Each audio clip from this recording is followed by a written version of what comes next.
Halo pemirsa, sebelum kita melanjutkan podcast ini, jangan lupa untuk like, subscribe, dan share supaya semakin banyak orang yang terberkati oleh podcast ini.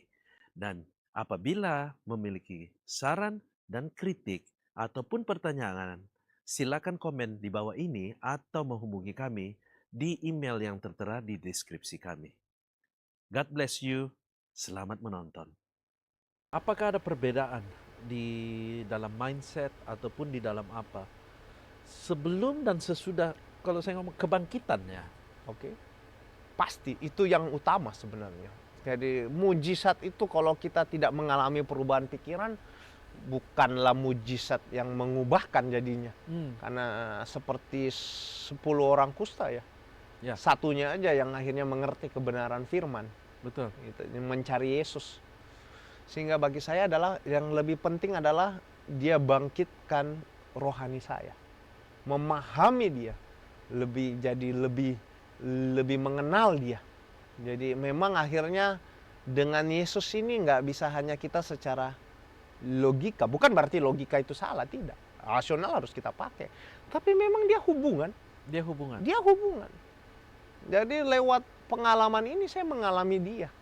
Dan Bersama-sama. betul-betul cinta kasihnya luar biasa. Yang akhirnya saya kembali merenungkan, ya betul, Nineveh yang tidak mengenal Tuhan saja tapi Tuhan kenal.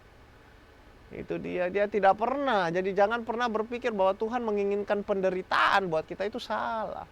Tidak. Dia Allah yang sangat mengasihi. Dari mana? Jangan dulu lihat dari pengalaman kita, tapi lihat dari Alkitab. Nineveh saja yang harus Tuhan hancurkan, dia suruh Yunus untuk kasih tahu itu, bertobat. Karena saya tidak mau mereka menderita. Itu kan bukti kasih Tuhan. Jadi kembali lagi tadi, pengenalan saya dengan Tuhan jadi betul-betul mengenal dia sebagai hubungan. Karena almarhum ayah saya sudah meninggal, tapi saya masih punya bapak yang nggak bisa tuh orang ambil. Yaitu Tuhan saya. Dialah bapak saya. Saya nggak pernah menjadi yatim dan piatu. Saya sampai mati pun saya tetap punya, yaitu Bapa yang abadi, yaitu Yesus. Wow. God confidence-nya muncul. God confidence. Dan nggak bisa dibuat-buat, bro. Itu pengalaman. Benar sih. Itu pengalaman. Silakan terus belajar. Harus. Kita harus berikan yang terbaik buat Tuhan. Tapi pengalaman nggak bisa menggantikan pembelajaran kita. Betul. Itu. God confidence. Jadi pembaruan itu. Lalu yang kedua adalah kamu bisa menyerah, kamu manusia, tetap tubuh ini manusia. Ada fase di mana kamu sulit untuk bisa konsisten. Murid Yesus buktinya Ya. kabur ketika Yesus disalibkan. Siapa lagi? Ya Nabi Elia. Itu dia. Tapi dia Allah yang tidak pernah menyerah dengan hidup kita. Itu dia. Jadi itu yang membuat saya sangat yakin dengan segala hal yang terjadi dalam hidup saya. Dia Allah yang tidak pernah tinggalkan kita. Itu dia. Yang terakhir, yang tadi, yang ketiga itu yang sudah saya jelaskan. God confidence-nya muncul. Berarti lebih ke Jesus centered ya? Ya, harus. Itu dia. Jadi God oriented-nya muncul. God oriented. Jadi bukan self oriented lagi.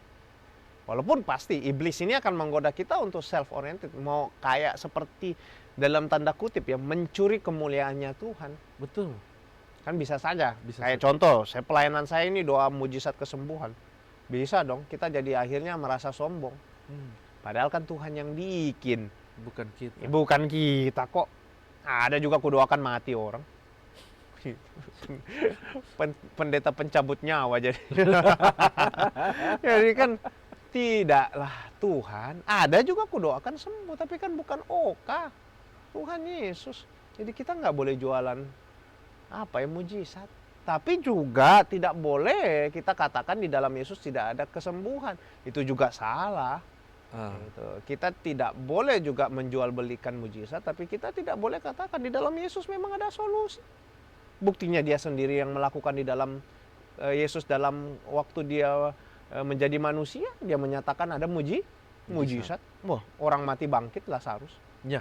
Itu dia. Tapi kembali itu bukan untuk diperjualbelikan.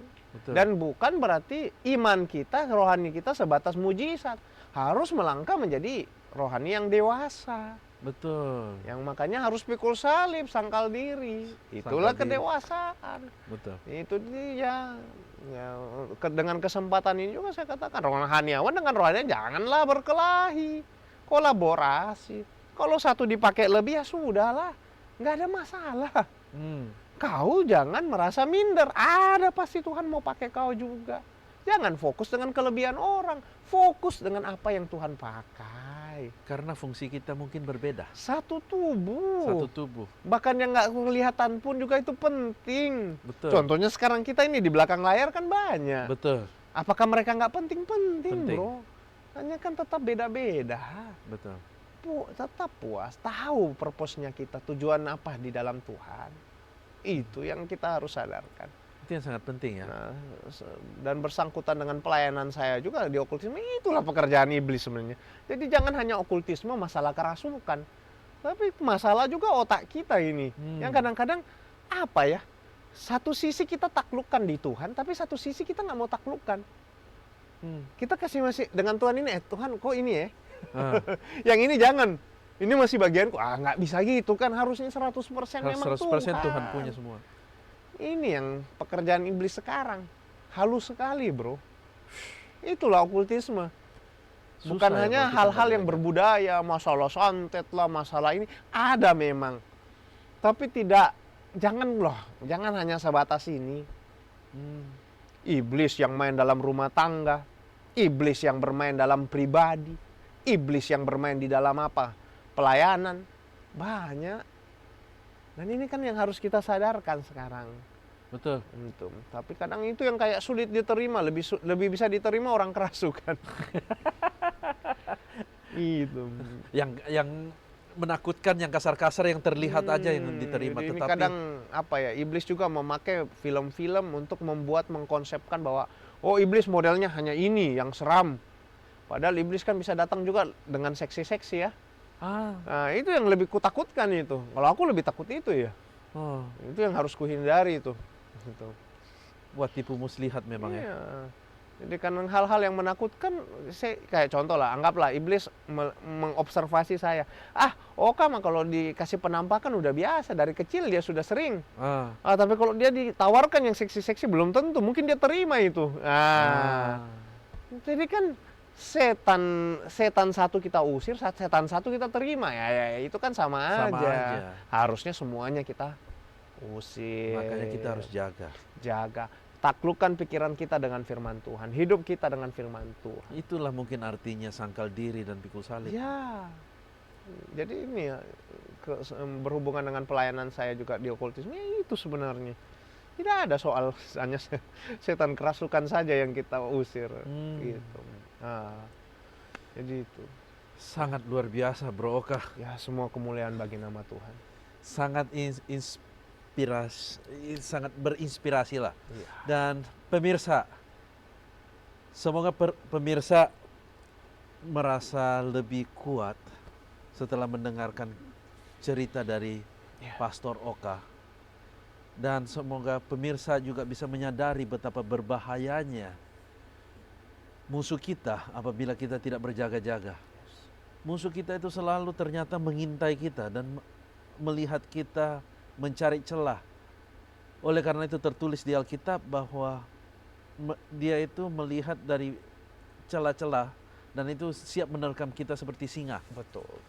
Oleh karena itu kita harus jaga. Jagalah pikiran kita, jagalah mindset kita, jaga kondak kita. Betul.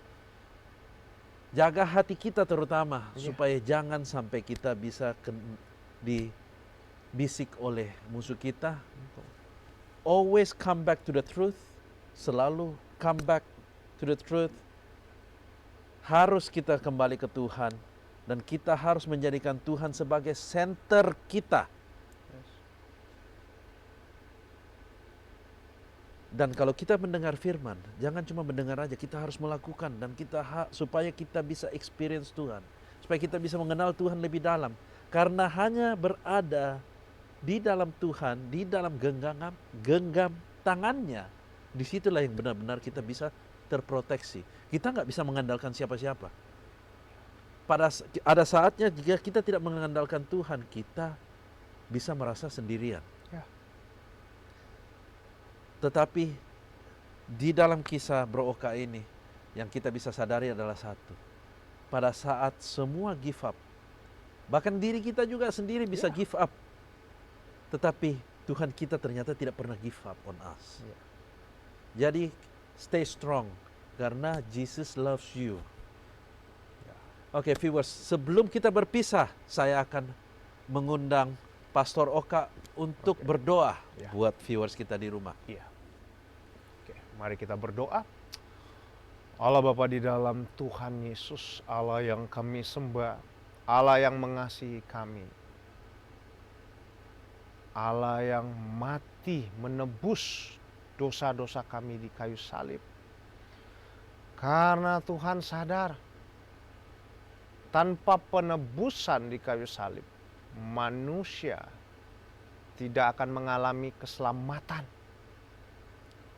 Manusia bisa kaya di dunia, manusia bisa sehat di dunia, manusia bisa punya kebanggaan di dunia, namun pada akhir dari kehidupannya, kalau Yesus tidak menebus manusia atas dosa-dosa ini, maka akan berakhir di penghakiman Allah. Namun oleh kasih Allah akan dunia ini, sehingga dia mengorbankan anaknya yang tunggal, demi barang siapa yang percaya diselamatkannya. Betapa besar pengorbanan Allah, sehingga kami sadar Tuhan, tanpa kuasa Roh Kudus, manusia tidak akan bisa menyadari kasih Allah ini. Sehingga hamba berdoa, biarlah lewat kesaksian, biarlah lewat apapun, Tuhan akan bekerja menolong para pendengar lewat program ini. Sehingga kasih Allah berlimpah, bisa merasakan kasih Allah di dalam kehidupan mereka. Dan berdoa buat saat ini mereka yang menghadapi masalah, yang mungkin saat ini juga sudah menyerah, baik itu secara medis sudah angkat tangan. Saat ini hamba-Mu berdoa, Allah-Mu, yaitu Yesus Kristus, Allah yang bisa dipercaya, yang bisa diandalkan dalam segala keadaan. Sehingga hari ini hamba berdoa di dalam nama Tuhan Yesus saat ini, biar kuasa Allah bekerja, menjamah, menyembuhkan, memulihkan hati yang lemah, keadaan yang menyerah saat ini Tuhan kuatkan. Dan Tuhan mampu mengadakan mujizat sesuai dengan waktu Tuhan. Terima kasih Tuhan Yesus. Percaya Tuhan sudah dengar doa kami. Di dalam nama Yesus kami sudah berdoa. Amin. Amin. Oke pemirsa, sampai jumpa di episode berikutnya. Shalom, God bless you, bye-bye.